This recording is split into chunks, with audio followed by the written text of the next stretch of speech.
ఢిల్లీ నుంచి కేటీఆర్ మాట్లాడుతున్నారు, ఇప్పుడు లైవ్ చూద్దాం. के घर वालों को आप काम देने लगते हो, ये कॉन्फ्लिक्ट ऑफ इंटरेस्ट नहीं है क्या? ये ब्रीच ऑफ आर्टिकल 191 नहीं है क्या? Office of profit clause attract नहीं होता है क्या? ये रैम्पेंट करप्शन नहीं है क्या? ये क्रोनी कैपिटलिज्म नहीं है क्या? अगर इस बात में सच्चाई नहीं है तो बीजेपी बता दे देश को कि इसमें कोई गलती हुआ ही नहीं और कांग्रेस ने सही किया जो किया. अगर इस बात में सच्चाई है तो जांच शुरू करो और जिन जिन पे एक्शन लेना है एक्शन लो और दुनिया को बता दो कि you mean business. Whatever you say you stand by. Let me also quickly add one more thing before I wind up. This is just the first episode. Let me promise you what I am talking about is just the first of many things we are uncovering and we are unearthing in Telangana, and I will continue to come back to Delhi and continue to expose the corruption, crony capitalism of Rahul Gandhi and his party and his chief minister in Telangana, Revanth Reddy.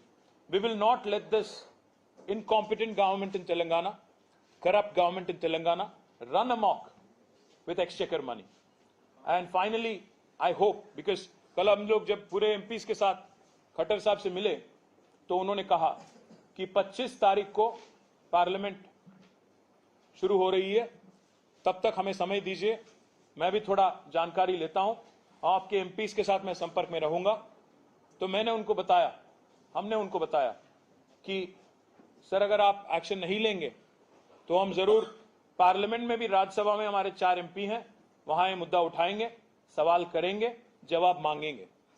उम्मीद करता हूं कि भारत सरकार हमारी आरोप को seriously लेगी और तहकीकात शुरू होगी, जांच शुरू होगी और इसका कोई नतीजा भी निकलेगा और ये रैम्पेंट करप्शन जो है इसको अरेस्ट करने की प्रयास आपके तरफ से भी होगी. केवल लिप सर्विस से कुछ नहीं होता, बस ये कहने से कि तेलंगाना एटीएम बन गया कुछ नहीं होता, इसके बारे में कुछ करना भी होगा. प्रधानमंत्री जी तो आप स्वयं कह चुके हो, इसलिए आप भी रिस्पॉन्ड करिए, मैं आपसे रिक्वेस्ट करता हूं.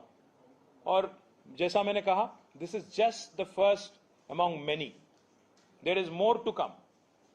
अगर कांग्रेस को लग रहा है कि हमें दिल्ली नहीं आना चाहिए, दिल्ली में नहीं बताना चाहिए, मैं उनको याद दिलाना चाहता हूं, आपके चीफ मिनिस्टर और आपकी गवर्नमेंट जो 11 मंथ ओल्ड है, उनके तो अभी 25-26 ट्रिप हो गए दिल्ली का. हर 2 हफ्ते में बेचारा रेवंत रेड्डी दिल्ली आता है, हर 2 हफ्ते. अभी तक 26 पैसा भी नहीं मिला दिल्ली से, वो अलग बात है हमारी तेलंगाना गवर्नमेंट को. पर इसलिए मैं कहना चाहता हूं, अगर आप 26 बार आओगे, कम से कम हमें भी तो 2-4 बार तो आना पड़ेगा, आपके करप्शन को एक्सपोज करना पड़ेगा. ये तो हमारी जिम्मेदारी है, रिस्पॉन्सिबिलिटी है as principal opposition. So we will come back, we will continue to come back, we will continue to question this government, is what I would like to say. Telugu mein, if you don't mind, can I switch or should I? If బావమరిదికేమో అమృతం పంచి అర్హత లేని కంపెనీకి 1137 కోట్ల రూపాయల వర్కులు కట్టబెట్టి, ఇది Shodha constructions యొక్క audited report. 2020-21 సంవత్సరంలో 3 కోట్ల లాభాల్లో ఉన్న కంపెనీ, 21-22లో 2.5 కోట్ల లాభాల్లో ఉన్న కంపెనీ ఈరోజు 1137 కోట్ల వర్క్, అమృత్ వర్క్ వారికి పంచిపెట్టింది రేవంత్ రెడ్డి గారు. అర్హత లేని కంపెనీ, అడ్రస్ లేని కంపెనీ, ఆయనకున్న అర్హతల్లా రేవంత్ రెడ్డి గారి బావమరిది కావడమే. ఆ కంపెనీకి ఈరోజు ఇంత పెద్ద ఎత్తున ఐహెచ్పి లాంటి కంపెనీతో జాయింట్ వెంచర్ కుదిరించి, ఇక్కడ చూడండి ఐహెచ్పి యొక్క దయార్ద్ర హృదయం ఎంత గొప్పది అంటే, వాళ్ళ హృదయం ఎంత పెద్దది అంటే, ఇంత పెద్ద కంపెనీ ఐహెచ్పి లాంటి కంపెనీ వాళ్ళేమో 20% పని చేస్తారంట ఈ 1137 కోట్ల కాంట్రాక్ట్ లో, 80% పని రేవంత్ రెడ్డి గారి బావమరిది గారి కంపెనీ చేస్తుందట. ఏ కంపెనీకి అయితే 2 కోట్ల లాభాల్లో ఉందో ఆ కంపెనీ దాదాపు 800-900 కోట్ల వరకు వాళ్ళు చేస్తారట. మరి వాళ్ళకి పైసలు ఎడికెళ్ళి వస్తాయి, ఏది ఎడికెళ్ళి వస్తుంది చెప్పాలి. మేము నిన్న కేంద్ర పట్టణాభివృద్ధి శాఖ మంత్రి మనోహర్ లాల్ ఖట్టర్ గారిని అడిగినాం, కలిసాం, అందరం ఎంపీలందరం కలిసి చెప్పినాం వారికి 8,888 కోట్ల రూపాయలతో ఫిబ్రవరి ఈ సంవత్సరంలో మీ కేంద్ర ప్రభుత్వ డబ్బులు ఏవైతున్నాయో వాటికి టెండర్లు రాష్ట్ర ప్రభుత్వం పిలిచింది, 6 ప్యాకేజీల్లో పిలిచింది. ఈ 6 ప్యాకేజీల వివరాలు ఇంతవరకు ఏ వెబ్సైట్లో లేవు. రైట్ టు ఇన్ఫర్మేషన్ యాక్ట్ ద్వారా అడుగుదామంటే అక్కడ కూడా ఎలాంటి వివరాలు దొరకట్లేదు. ఎందుకింత దాచిపెడుతున్నారు, ఎందుకింత రహస్యం, ఎందుకింత గోప్యత అంటే ముఖ్యమంత్రి గారి బావమరిది కంపెనీ ఉన్నది కాబట్టి, ముఖ్యమంత్రి గారి మీద ఈగ వాలకుండా చూసుకోవాల్సిన బాధ్యత రాష్ట్రంలోని అధికారులదే కాబట్టి వాళ్ళు బయట పెట్టడం లేదు. కానీ మాకెట్లా దొరికింది దొంగలంటే Indian Hume pipe company letter రాసింది ఎన్ఎస్సికి, బీఎస్సికి, బాంబే స్టాక్ ఎక్స్చేంజ్కి, ఎన్ఎస్సికి, నేషనల్ స్టాక్ ఎక్స్చేంజ్కి. మాకు ఒక పని వచ్చింది, ఎందుకంటే లిస్టెడ్ కంపెనీ, మాకు పని వచ్చింది తెలంగాణ ప్రభుత్వంలో 1137 కోట్లు. కానీ మేము చాలా మంచి వాళ్ళం, ఎందుకంటే రేవంత్ రెడ్డి గారి బావమరిది కంపెనీకి 800 కోట్ల వరకు, 900 కోట్ల వరకు వాళ్ళకిచ్చి మేము కేవలం 20% చేస్తా ఉన్నాం. మేము వాళ్ళకంటే 1000 రెట్లు ఎక్కువ పెద్ద కంపెనీ అయినా మా గుండె కూడా పెద్దది కాబట్టి మేము రేవంత్ రెడ్డి గారి బావమరిది మీద ప్రేమతో మేము ఈ రకంగా తప్పుకున్నామని వారు చెప్తా ఉన్నారు. నేను ఒక్క మాట అంటా ఉన్నా రేవంత్ రెడ్డి ప్రభుత్వాన్ని, అదేవిధంగా కాంగ్రెస్ ప్రభుత్వాన్ని. రేవంత్ రెడ్డి గారు మీ బావమరిది గారికేమో అమృతం పంచి వాళ్ళ కొడంగల్ వాసులకు విషం పంచుతా ఉన్నాం ఫార్మా పేరిట. ఇది ప్రజలందరూ చూస్తూ ఉన్నారు. నిన్న జరిగిన సంఘటన, ప్రజల తిరుగుబాటు ఏదైతే కొడంగల్లో ప్రారంభమైందో, మీ బావమరిదికేమో ఇక్కడ అమృతు, మీ అల్లుడు గారి ఫార్మా కంపెనీకేమో కొడంగల్లో భూములు గుంజుకోవాలా, దానికి మీ తిరుపతి రెడ్డి గారి దాదాగిరి, అల్లుడు కోసం ఈరోజు కొడంగల్ను బలిపెట్టే పరిస్థితి ఈరోజు కనబడతా ఉంది. అందుకే ప్రజల తిరుగుబాటు కూడా అక్కడ మొదలైంది.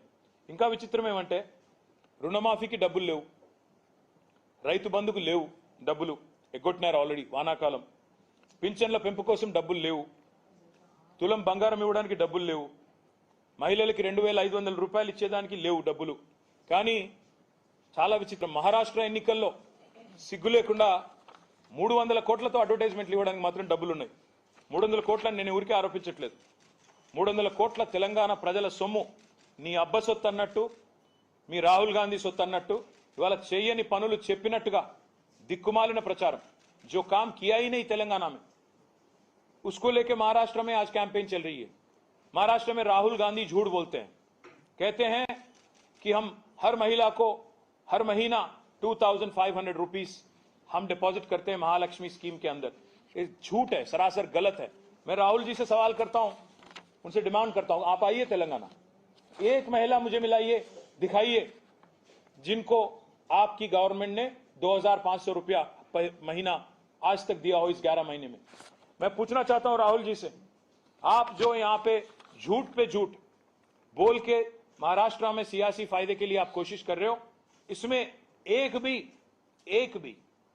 300 करोड़ खर्च करके जो आप कैंपेन कर रहे हो तेलंगाना प्रजा की धन के साथ, इसमें एक भी अगर सच्चाई है क्या, आप एक बार अपने आप से इंट्रोस्पेक्ट कर लेना. मैं दूसरी बात भी कहना चाहता हूं, వీళ్ళు తెలంగాణలో కాంగ్రెస్ హైకమాండ్ మోడీ గారు అంటా ఉన్నారు ఏటీఎం అయిపోయింది తెలంగాణ. ఎస్, రాహుల్ గాంధీ कांग्रेस पार्टी की तेलंगाना हैज बिकम एटीएम. मैं मोदी जी से पूछना चाहता हूं, मोदी गारिని అడుగుతా ఉన్నా, మరి తెలంగాణ ఏటీఎం అయితే మీ ప్రభుత్వం ఏం చేస్తుంది? మేము నిన్న నెల కిందట రాసినాం మీ కేంద్ర మంత్రి గారికి ఉత్తరం, డీటెయిల్ గా రాసినాం. ఆఫీస్ ఆఫ్ ప్రాఫిట్ అంటే, ఆఫీస్ ఆఫ్ ప్రాఫిట్ అంటే ఏంటంటే, ఇప్పుడు నేను ఉన్నాను, ప్రతిపక్షంలో ఉన్నాను, రేపు నా కుటుంబ సభ్యులు ఎవరైనా కంపెనీ పెట్టారనుకోండి, ఒక ఇన్ఫ్రాస్ట్రక్చర్ కంపెనీ పెట్టారు, 4 ఏళ్ల తర్వాత మా పార్టీ అధికారంలోకి వస్తుంది, వచ్చిన తర్వాత నేను క్యాబినెట్లో మంత్రిగా ఉన్నాను అనుకోండి, మరి నేను క్యాబినెట్లో మంత్రిగా ఉండి నా బంధువులకు సంబంధించి, నా కుటుంబ సభ్యులకు సంబంధించిన కంపెనీకి నేరుగా 1100 కోట్ల వరకు 1000 కోట్ల వరకు ఇస్తే అది కాన్ఫ్లిక్ట్ ఆఫ్ ఇంట్రెస్ట్ కాదా? అది తప్పు కాదా? ఈరోజు జరుగుతున్నది తెలంగాణలో అదే. పొంగులేటి శ్రీనివాసరెడ్డి గారు, రేవంత్ రెడ్డి గారు ఇద్దరు కేబినెట్ సమావేశంలో కూర్చుంటారు. రేవంత్ రెడ్డి గారి బావమరిదికి 1100 కోట్ల వరకు, పొంగులేటి గారికి 4350 కోట్ల వరకు. ఇది ఆఫీస్ ఆఫ్ ప్రాఫిట్ కిందికి రాదా? ఆర్టికల్ 191 సెక్షన్ 1 బ్రీచ్ కాదా? ఉల్లంఘన కాదా? నేను కేంద్ర ప్రభుత్వాన్ని అడుగుతా ఉన్నా. ఆఫీస్ ఆఫ్ ప్రాఫిట్ అనే క్లాస్ కింద గతంలో మహామహులు తమ పదవులు కోల్పోయారు. ఈరోజు జార్ఖండ్ సీఎం హేమంత్ సోరెన్ మీద పెట్టిన కేసు ఇదే కేసు కదా? తమ వారికి, అస్మదీయులకు, బంధుమిత్రులకు లాభం చేకూర్చారనే కదా ఆయన మీద పెట్టిన కేసు. మరి అదే కేసు వాళ్ళు నేను అడుగుతున్నా బీజేపీ వాళ్ళని, మీరు రేవంత్ రెడ్డి మీద, పొంగులేటి శ్రీనివాస్ రెడ్డి మీద ఎందుకు పెట్టడం లేదు అని నేను అడుగుతా ఉన్నా. సమాధానం చెప్తారా? ఒకవైపు మీరే చెప్తారు తెలంగాణ ఏటీఎం అయింది. మరి తెలంగాణ ఏటీఎం అయితే కేంద్రం నిష్క్రియాపరంగా ఎందుకున్నది? ఎందుకు చర్యలు తీసుకోవడం లేదు? ఎందుకు మీరు వెంటనే ఎంక్వైరీ స్టార్ట్ చేయడం లేదని నేను అడుగుతా ఉన్నా. చివరిగా నేను గుర్తు చేసేది, ఆఫీస్ ఆఫ్ ప్రాఫిట్ కింద చాలా మంది ఉద్యోగాలు పోయినాయి. సోనియా గాంధీ గారు పదవి వదులుకోవాల్సి వచ్చింది, అశోక్ చవాన్ గారు పదవి వదులుకోవాల్సి వచ్చింది, రేవంత్ రెడ్డి గారు కూడా పదవి వదులుకోక తప్పదు, పొంగులేటి శ్రీనివాసరెడ్డి కూడా పదవి పోక తప్పదు. ఎందుకంటే కౌన్సిల్లో కూర్చొని, కేబినెట్లో కూర్చొని, కేబినెట్ మీటింగ్లో కూర్చొని నువ్వే అప్రూవల్ చెప్పి తర్వాత నీ కంపెనీకి నువ్వే ఇచ్చుకుంటే అది డైరెక్ట్గా ఉల్లంఘన కాదా అని నేను అడుగుతా ఉన్నా. అందుకే నేను ఈ బడా కాంట్రాక్టర్లు నడుపుతున్న ఈ ప్రభుత్వం ఏదైతే ఉందో వారికి నేను ఒకటే చెప్తా ఉన్నా. మీరు అడుగుతున్నారు నిన్న పొంగులేటి గారు, మీకేం పని ఢిల్లీలో అంటున్నాడు. అంటే ఢిల్లీకి వచ్చి 26 సార్లు 26 పైసలు దేని అసమర్థుల కంటే ప్రధాన ప్రతిపక్షంగా మేము ఢిల్లీకి వస్తాం. ఇక్కడ ఉన్న కేంద్ర ప్రభుత్వాన్ని, ఇక్కడ ఉన్న కేంద్రంలోని అధికారుల్ని, కేంద్రంలోని సంస్థల్ని, ప్రెస్ని కలుస్తాం. దేశ ప్రజల దృష్టికి మీ మోసాన్ని తీసుకొస్తాం. మీకెందుకు భయం అవుతుంది మేము ఢిల్లీకి వస్తే? మీకెందుకు ఇబ్బంది అవుతుందని నేను అడుగుతా ఉన్నా. ఇంకొక మాట కూడా నేను విజ్ఞప్తి చేస్తా ఉన్నా. मैं रिक्वेस्ट करना चाहता हूं इलेक्शन कमीशन ऑफ इंडिया को भी कि आप महाराष्ट्र और तेलंगाना की जो बॉर्डर एरिया है इसमें आप भी और चेक पोस्ट लगाओ, क्योंकि आज तेलंगाना एटीएम बन गया कांग्रेस के लिए. महाराष्ट्र के इलेक्शन में काफी सारा पैसा आज तेलंगाना से वहां तक महाराष्ट्र तक बह रहा है. అక్కడ దాకా వరద బారుతా ఉంది ఇవాళ డబ్బులది. ఖచ్చితంగా వాళ్ళు కూడా పరిశీలించాలి ఎలక్షన్ కమిషన్ కూడా నేను డిమాండ్ చేస్తా ఉన్నా. ఇంకొక మాట కూడా నేను చివరిగా చెప్తా ఉన్నా. ప్రభుత్వ వైఫల్యాలను మేము చీల్చి చెండాడుతుంటే, వీళ్ళ స్కాములు ఒకటి తర్వాత ఒకటి బయట పెడుతుంటే వీళ్ళకు దొడబట్టుకుంది. సివిల్ సప్లై స్కామ్ ఉంది నెక్స్ట్, పొంగులేటి శ్రీనివాసరెడ్డి గారి కంపెనీకి సంబంధించిన లీలలు నెక్స్ట్ వస్తాయి. అన్నిటికీ ఢిల్లీకి వస్తాము, బరాబర్ వస్తాము. ఢిల్లీలో తప్పకుండా ఇక్కడ విచారణ సంస్థలను కలుస్తాం. 100% మీ భరతం పడతామని చెప్పి కూడా నేను విజ్ఞప్తి చేస్తా ఉన్నా. ఇంకొక మాట కూడా నేను చెప్పి నేను ముగిస్తాను. ఇవాళ వసూళ్లు, బెదిరింపులు రాష్ట్రంలో నిరాటంకంగా సాగుతున్నాయి రేవంత్ రెడ్డి వచ్చినాక. ఇది నేనన్న మాట కాదు, స్వయంగా భారత ప్రధానమంత్రి నరేంద్ర మోడీ గారు ఆర్ఆర్ ట్యాక్స్ వసూలవుతున్న తెలంగాణలో అని చెప్పారు. నేను అడుగుతున్న ప్రధానమంత్రి గారిని, ఢిల్లీలో ఉండే ముఖ్యమైన మంత్రుల్ని, మీరు మరి ఆర్ఆర్ ట్యాక్స్ అని తెలుసు, రాష్ట్రంలో దోపిడీ నడుస్తుందని తెలుసు, వసూలు నడుస్తున్నాయని తెలుసు, ఇన్ని తెలిసి మరి మీరెందుకు చర్యలు తీసుకోవడం లేదు? మీరెందుకు ఉపేక్షిస్తున్నారు?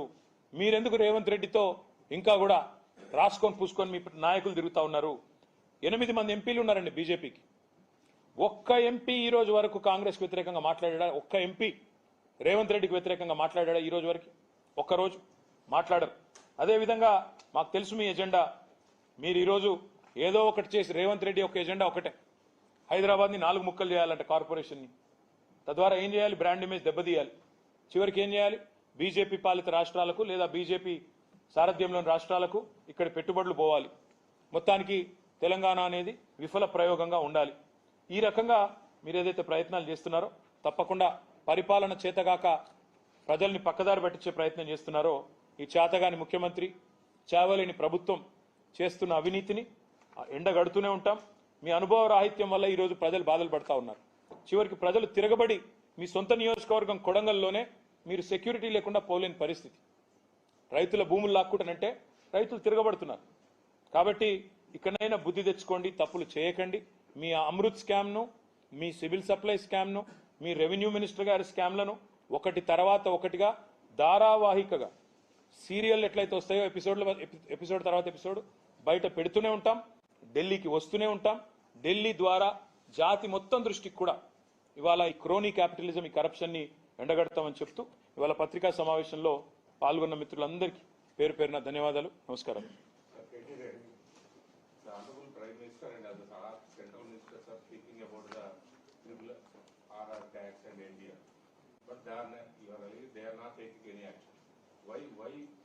Why this thing happened? Are you suspecting anything behind Ravindra Reddy and BJP leadership? Something is happening.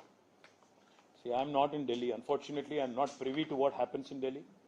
You should tell me more because यहाँ पे दिल्ली में किसका गुफ्तगू किसके साथ हो रहा है, कौन रात में अंधेरे में किसके साथ मिल रहा है, किसका दोस्ती किसके साथ हो रही है, मेरे से बेहतर आप जानते हो, मुझसे बेहतर आप जानते हो. तो मैं बस इतना ही कहूंगा, हम इंतजार करेंगे कि इस पे कोई जांच होगी. अमृत के बारे में हमने इतना सारा डिटेल में, विस्तार में इनको बताया मंत्री जी को और यहाँ के अधिकारियों को. तो हम उम्मीद करते हैं कि केंद्र सरकार इस बात पे कुछ करेगी। उम्मीद करते हैं कि मोदी जी जो बोलते हैं तेलंगाना एटीएम बन गया, उस बात को लेकर कुछ जांच होगी, कुछ तहकीकात होगी, इसके बारे में कुछ कार्रवाई होगी। अगर ये सब कुछ नहीं होता है, हमारे मन तो छोड़िए, हमारी इलेक्शन तो 4 साल दूर है, बट जनता के मन में जो एक शंका होगी कि ये क्या ये लोग मिले जुले हुए हैं क्या, क्योंकि हम एक अजीब सा चीज देख रहे हैं, एक अजीब सा अजब प्रेम की गजब कहानी चल रही है तेलंगाना में। हम रेवंत रेड्डी जी के बारे में कुछ बोलते हैं तो सबसे पहले उनका रक्षण कवच, उनका first line of defence is incidentally BJP ministers. Pandit Sanjay Kumar jumps to his rescue कि रेवंत रेड्डी बहुत अच्छा काम कर रहे हैं।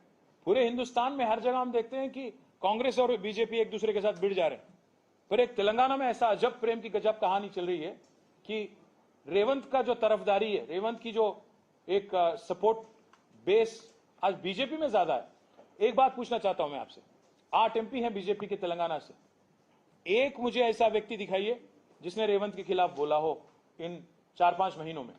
एक मुझे ट्वीट दिखाइए, एक मुझे कम से कम क्रिटिसिज्म दिखाइए इनके तरफ से। हमें लग रहा है कि वहां पे एक मिली जुली सरकार चल रही है, बट देखते हैं आगे जाके कुछ बीजेपी करेगी नहीं करेगी, हम भी देखेंगे, आप भी देखेंगे। जो आप एलिगेशन लगा रहे हैं, बट मल्लिकार्जुन खड़गे is saying that we allege that MLAs are being bought by opposition parties. Well, I saw the statement. He said purchasing MLAs like goats. मैं तो कहता हूं सबसे बड़ा गोट परचेजर अगर कोई है तेलंगाना में वो तो कांग्रेस है। I welcome Kharge ji to come to the goat mandi in Telangana. आइए आप वहां की गोट मंडी में देखिए, आज हमारे 10 बीआरएस एमएलएस को आपकी पार्टी ले जाती है, आपके चीफ मिनिस्टर उनके घर घर जाके उनको एक स्कार्फ पहनाते हैं कांग्रेस की। मैं इसीलिए गोट मंडी में जो 10 एमएलए हैं उनसे पूछना चाहता हूं, भाई आप लोग मीडिया के सामने आओ, बताओ आप कौन से पार्टी में हो, ये तो बताओ कम से कम, क्यों शर्माते हो। कोई एक एमएलए को कहता है कि मैं तो बीआरएस में ही हूं, क्योंकि उसको पद नहीं छोड़ना है, उसको डिस्क्वालीफाई नहीं होना है। तो मैं खारगे जी से बस इतना ही कहूंगा, सबसे बड़ा गोट परचेजर हिंदुस्तान की तारीख में अगर कोई है, हिस्ट्री में कोई है, तो वो है कांग्रेस। आयाराम गयाराम कल्चर इस देश में लाने वाली पार्टी। गोट मंडी, गोट माने एक डेफिनेशन भी है boss, greatest of all time. मैं एक गोट तो आपको जानते हो, दूसरा गोट है GOAT। तो goat of goat purchasers is Congress. Haryana में शुरू हुई जो कल्चर इंदिरा जी के टाइम पे, वहां से लेके आज तक सबसे बड़ी गोट परचेजर अगर कोई है मंडी में, कांग्रेस है। तो खारगे जी एक बार अपना इंट्रोस्पेक्ट कर ले। ये तो वही बात होगी, एक बिल्ली 1000 चूहे खा के हज को निकली। हर किसी को खरीदने वाली पार्टी, हर किसी को गायब करने की कोशिश करने वाली पार्टी, आज फिर एक बार ऐसी बात अगर करें तो बहुत लोग हंसेंगे। Anybody else? So you have also said that the company lacks the disqualification as far as the tenders are concerned. The company which has given thousands of crores of tenders, they lack the necessary qualification. What sort of qualification that company doesn't have? Can you just say that? Yes, brother. In fact, they have never ever done any work which is more than 150-200 crores. Basic qualification ये है कि एक बड़ी company, एक बड़ी काम करने के लिए उनको इंजीनियरिंग क्वालिफिकेशन भी होना चाहिए, टेक्निकल, साथ ही साथ फाइनेंशियल कैपेबिलिटी भी होना चाहिए। उनके पास दोनों भी नहीं, क्योंकि उनकी अगर आप रिपोर्ट, खुद की रिपोर्ट देखेंगे, उनका पूरा नेट प्रॉफिट है 2021 का 2.2 करोड़।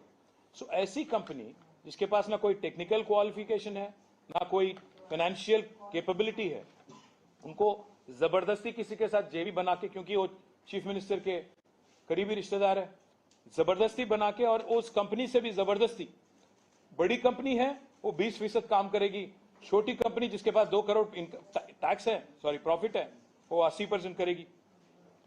इस पे अगर कोई जांच होगी तब ना ऑफिसर बाहर आएंगे, बताएंगे क्या दबाव था उन पे, IHB आएगी बाहर, वो भी बताएंगे क्या दबाव था उन पे, कैसे ऐसे कैसे हो गया। और अगर एक कंपनी बनने के बाद अभी तक अगर 100 करोड़ से ज्यादा काम कहीं नहीं किया हो और सडनली उनको 1000 करोड़ का काम दिया जाता है रेवंत चीफ मिनिस्टर बनते ही, इसको क्या हम क्रोनी कैपिटलिज्म ना बुलाएं? क्या इसका अर्थ होगा? मुझे तो नहीं पता।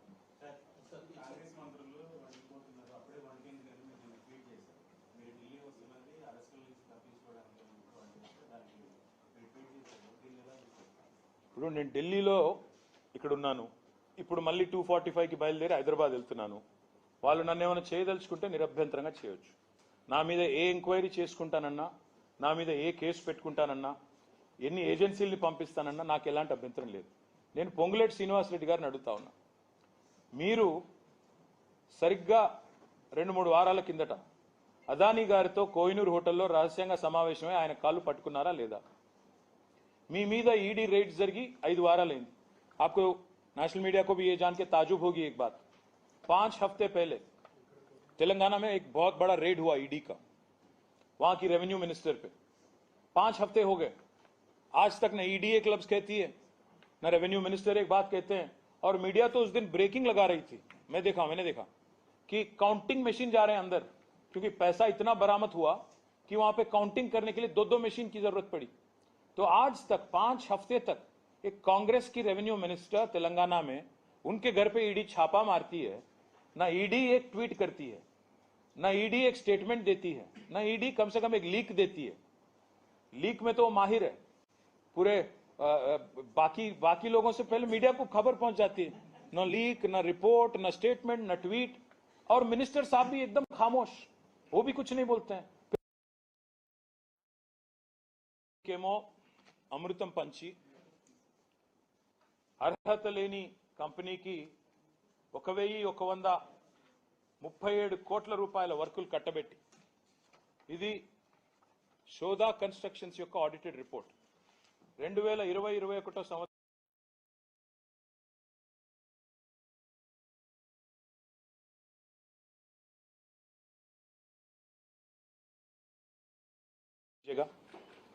ऑडिटेड रिपोर्ट है. 21-22 में इस कंपनी की नेट प्रॉफिट थी 2.2 crore. It's a very small